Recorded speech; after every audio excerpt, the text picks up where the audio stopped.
Can you be friends with someone you've confessed your feelings to? A long time ago, Judy had a crush on someone. He was incredibly kind and gentle. Judy, being someone with a peculiar temperament, often spoke in an unconventional manner. But no matter what she said, he remained emotionally stable and responded with exceptional seriousness. During that time, Judy enjoyed playing werewolf and would often go to offline stores with a group of online friends to play. He was a low-key and introverted person, but when Judy invited him out, he would gladly accept. Sometimes, he would even take the initiative to invite Judy for meals and have a chat. If it got late and Judy had to go home, he would offer to accompany her and make sure she reached home safely. When they arrived at her doorstep, he would bid her farewell and say, "Good night, now I'll take the bus home."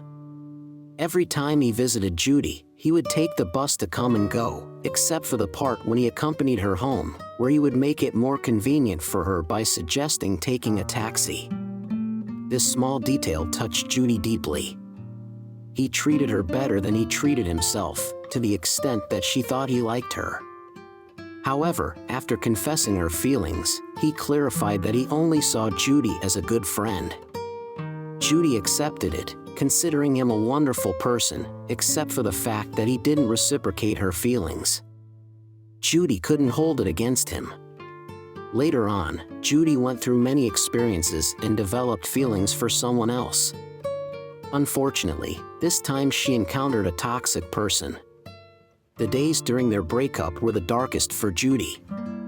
She gritted her teeth, endured it alone, suffered in silence, and felt like a walking corpse. As the spring festival approached, everyone left. Judy found herself facing the cold alone, and suddenly she broke down. She couldn't help but think of him and dialed his number, even though they hadn't been in contact for several months. During her happy days, he seemed to vanish like air. But during her sad days, he was the first person she thought of calling for help. Judy dialed his number, and when he answered, she choked up and uttered just one sentence, "I'm feeling so sad right now." He immediately understood her distress.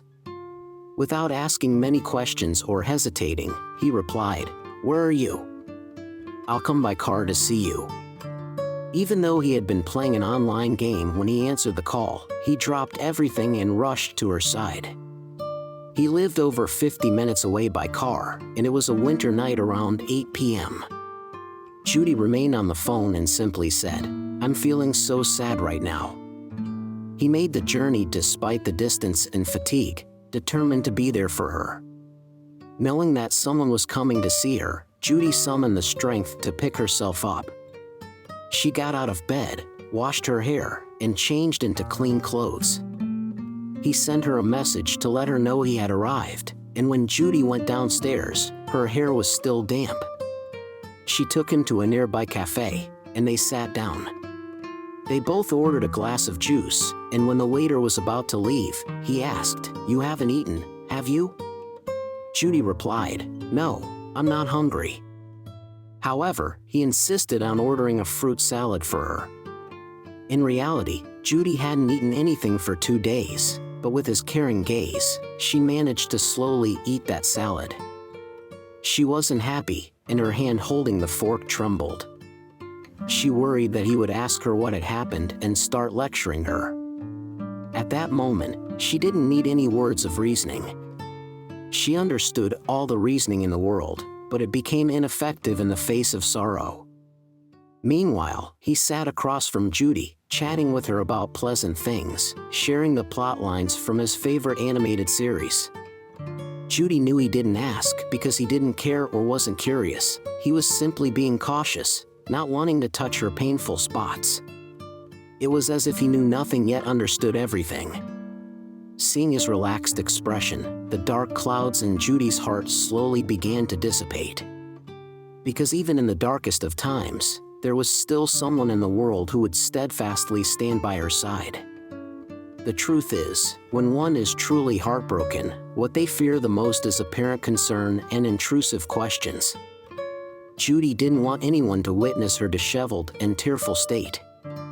At this moment, She simply needed someone to be there, to create a moment frozen in time, and she needed time to figure things out on her own. Eventually, she would slowly get back on her feet and brush off the dust from her body.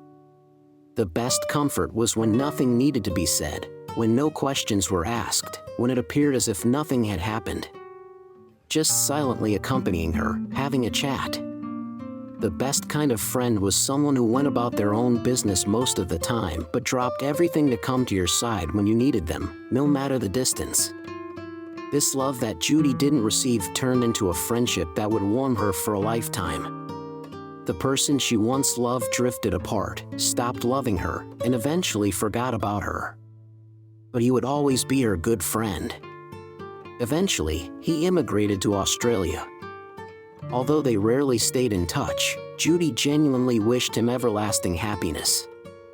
And she believed she would find happiness too.